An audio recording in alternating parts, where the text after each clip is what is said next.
Nếu không muốn giữ cuộc tình này thì em hãy nói ra đi. Vì sao em vô tâm, vì sao em rời xa tôi? Chẳng lẽ em không yêu ai nữa, là em phải quên một câu hứa, để tôi như một người điên đứng bên kia.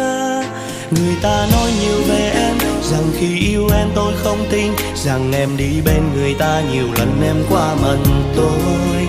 Người ấy có lẽ và chắc đã yêu em nhiều hơn mới như thế.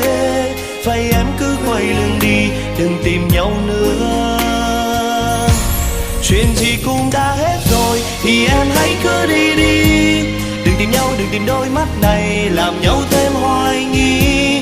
Cứ để một lần chia ly để xem ai nhớ thương ai tình si. Ngày dài năm tháng còn dài, ai sẽ nhắm trước đôi mi. Khi tình yêu có không giữ thì sẽ mãi mất mà thôi.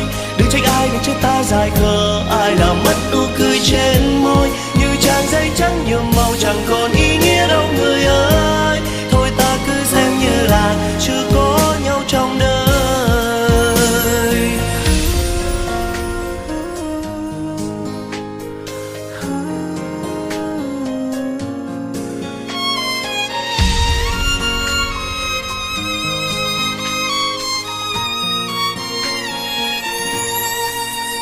Có không giữ mất đừng tìm, đời người chỉ có một lần yêu.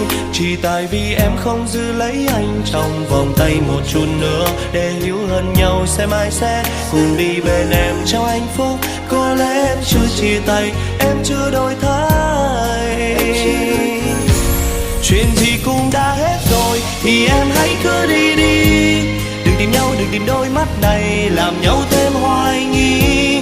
Cứ để một lần chia ly để xem ai nhớ thương ai tình si. Ngày dài năm tháng còn dài, ai sẽ nhắm trước đôi mi.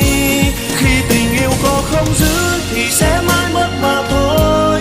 Đừng trách ai, đừng trách ta dài khờ, ai làm mất nụ cười trên môi. Như trang giấy trắng nhuộm màu chẳng còn ý nghĩa đâu người ơi. Thôi ta cứ xem như là chưa có nhau trong đời. Chuyện gì cũng đã qua rồi em ơi, đừng tìm